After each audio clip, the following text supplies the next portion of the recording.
नमस्कार प्रिय विद्यार्थियों, मैं डॉक्टर जगदीश अनोजा इतिहास के एक नए टॉपिक के साथ आपके सामने चर्चा के लिए उपस्थित हूं। आज का हमारा विषय रहेगा प्राचीन भारत में जो विवाह संस्कार होता था या जो आश्रम व्यवस्था थी या जो पुरुषार्थ व्यवस्था थी, उसके पीछे क्या मूल आधार था, उसमें कौन कौन से सिद्धांतों को अपनाया जाता था, किस किस तरीके से उसको अपनाया जाता था। वर्तमान परिदृश्य को देखते हुए आज की युवा पीढ़ी जो लड़के लड़कियां हैं वो भी क्या आचरण करते हैं, उनको हमारे पहले ही वेदों में पुराणों में मनुष्य के आचरण को चिन्हित कर दिया जाता था। तो चलिए आज हम चर्चा करते हैं कि विवाह कितने प्रकार के थे, आश्रम कितने होते थे और पुरुषार्थ कितने होते थे, उनको समझने की कोशिश करेंगे। सबसे पहले है विवाह। विवाह 16 संस्कारों में से एक विवाह संस्कार होता है। विवाह का अर्थ होता है कर्तव्य, जिम्मेदारियां, परिवार के प्रति, माता पिता के प्रति, अपने बच्चों के प्रति विवाह। लेकिन प्राचीन काल में जो विवाह थे वो कुल मिलाकर के 8 प्रकार के विवाह होते थे। 4 प्रशंसनीय होते थे, 4 निंदनीय होते थे। 4 को तो समाज में मान्यता प्राप्त थी और 4 को समाज में मान्यता प्राप्त नहीं थी। वो कौन कौन से थे? 4 प्रशंसनीय विवाह में प्रथम आता है प्रजापत्य विवाह। प्रजापत्य विवाह के अंतर्गत धर्म का आचरण करते हुए कन्या पक्ष, वर पक्ष और वधु पक्ष दोनों अपने जात की, अपने समाज की, अपने बिरादरी की, अपने बराबरी की लड़के को, वर को, वधु को चुन लिया जाता था। वो प्रजापत्य विवाह कहलाता था। दूसरा है आर्ष विवाह। आर्ष विवाह के अंतर्गत क्या होता था? आर्ष विवाह के अंतर्गत कन्या पक्ष जो है वो वर पक्ष से एक जोड़ी बैल और गाय को मांगते थे, क्योंकि वो परंपरा थी उस वक्त की। क्योंकि पशुधन ही जो था उस वक्त संपत्ति माना जाता था, गाय और बैल संपत्ति का हिस्सा माना जाता था, क्योंकि वो दहेज के रूप में और उसे समाज में मान्यता प्राप्त थी। आर्ष विवाह के तहत कन्या पक्ष द्वारा वर पक्ष से एक जोड़ी बैल और गाय मांगी जाती थी। देव विवाह। देव विवाह के अंतर्गत जो प्राचीन काल में यज्ञ करवाते थे, पंडित थे, पुरोहित जो थे, जो यज्ञ संपन्न करवाता था, कन्या का पिता अपने पुत्री का विवाह जो है उस यज्ञ करवाने वाले पुरोहित के साथ संपादित करवाता था, तो उसे देव विवाह कहते थे। चौथा ब्रह्म विवाह। ब्रह्म विवाह के अंतर्गत क्या होता है? वर पक्ष और वधु पक्ष दोनों की सहमति होती थी और सहमति के आधार पर विवाह संपन्न होता था।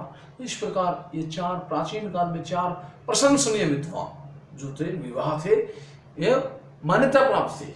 लेकिन दूसरा पहलू भी है कि कुछ विवाह ऐसे होते थे जिनको समाज में मान्यता प्राप्त नहीं थी, घृणा की दृष्टि से देखा जाता था, जो असामाजिक थे, जो अनैतिक थे, जो गलत थे, जो कुल की मर्यादाओं, परंपराओं, माता पिता के सिद्धांतों को तोड़ने वाले। जैसे वर्तमान में जो है फिल्म के हीरो हीरोइन को देखते हैं आजकल के नौजवान लड़के लड़कियां देख के करती है, ये गलत है, ये संस्कृति का ह्रास है, ये हमारी भारतीय संस्कृति नहीं है। 4 कौन से? गंधर्व विवाह। गंधर्व विवाह के अंतर्गत है प्रेम। आपस में लड़का लड़की एक दूसरे को देख करके जो आकर्षण होता है उससे प्रभावित होकर के विवाह करते थे, वो गंधर्व विवाह कहलाते थे। असुर विवाह। असुर विवाह जो था वो धन के बदले में कन्या को बेच दिया जाता था। आज भी कुछ माता पिता जिनकी पुत्री होती है धन की कामना के लिए वर पक्ष से पैसे की मांग करती है, ये गलत माना जाता है, अपनी बेटी को बेच भी देते हैं। तो ऐसा विवाह संपन्न होता है, उसे असुर विवाह कहते थे। राक्षस विवाह होता था। राक्षस विवाह के अंतर्गत क्या होता था कि कन्या को जबरदस्ती उठा के ले जाते थे, जबरदस्ती उड़ा करके ले जाना और विवाह संपन्न करते थे, वो राक्षस विवाह कहलाता था। चौथा है जो निंदनीय है, पिशाच विवाह में है छल के द्वारा, अनैतिक के द्वारा, मतलब धोखा देकर के, गलत काम करके, भरोसा देकर के धोखा रखने वाला वो जो था विवाह, वो पिशाच विवाह कहलाता था। इस प्रकार विवाह संस्कारों में 4 प्रशंसनीय विवाह होते थे, 4 निंदनीय विवाह होते थे।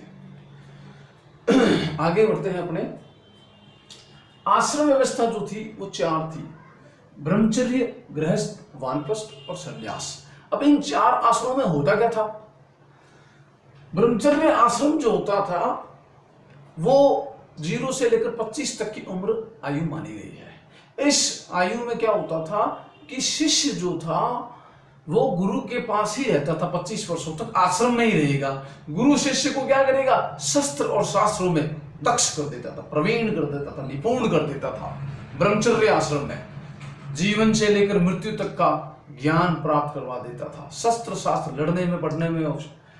उसके पश्चात ब्रह्मचर्य आश्रम में शिक्षा प्राप्त करने के पश्चात दूसरा गृहस्थ आश्रम, फिर वो 25 की आयु क्रॉस करने के बाद गृहस्थ घर में प्रवेश करेगा।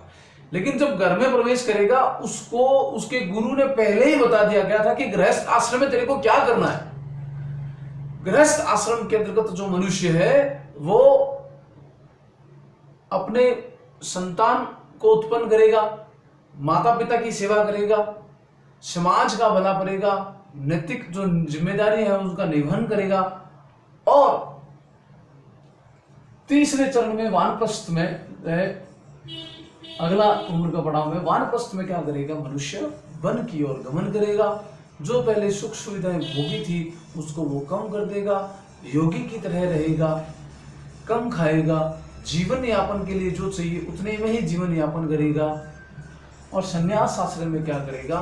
सब कुछ छोड़ करके एक साधु की तरह जो है अपना जीवन यापन करेगा। जितनी भी जीवन की भौतिक सुख सुविधाएं हैं उसको वो त्याग कर देगा।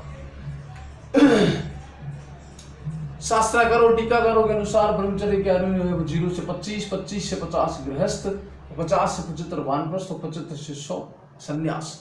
तो कुल मिलाकर मनुष्य की जो आयु 100 वर्ष की होती थी उस 100 वर्ष की आयु को 4 भागों में बांट दिया था।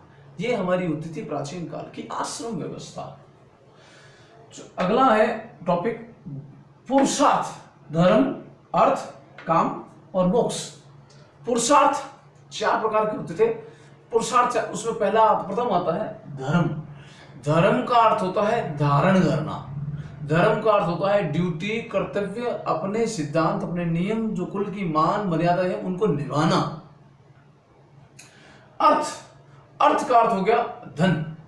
जीविकोपार्जन करने के लिए जो है नैतिक मूल्यों पर आधारित जीविकोपार्जन करना, वो अर्थ प्राप्ति के लिए।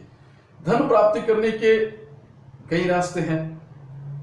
मैं चाहूं तो शराब की दुकान खोल सकता हूं, मैं चाहूं तो दूध की दुकान खोल सकता हूं। दोनों में फर्क है, दोनों में धन आ रहा है। लेकिन शराब की दुकान, शराब बेच करके धन कमाऊंगा वो अनैतिक होगा, और दूध बेच के जो धन कमाऊंगा वो नैतिक होगा। धर्म के अनुसार अर्थपार्जन करना चाहिए, ऐसा शास्त्रकारों ने लिखा है। काम का अर्थ हो गया कि स्त्री जब विवाह होता है, काम की गृहस्थ आश्रम में उल्लेख किया है हमारे प्राचीन काल के ऋषि मुनियों ने। काम का अर्थ है धर्मानुसार आचरण करते हुए काम के द्वारा पुत्र की प्राप्ति करना और संतान को गुणवान, शीलवान, बुद्धिमान बनाने की कामना करना काम के अंतर्गत आता है। और चौथा है मोक्ष। मोक्ष पुरुषार्थ में चौथा मोक्ष। मोक्ष जो है, मोक्ष का अर्थ ये होता है कि मनुष्य जन्म मरण के बंधन से मुक्त कैसे हो। इस जीवन में रहते हुए ही मनुष्य को जो है जीवन केवल सुख सुविधाओं के लिए, गाड़ी के लिए, धन अर्जन करने के लिए, उसके लिए नहीं है।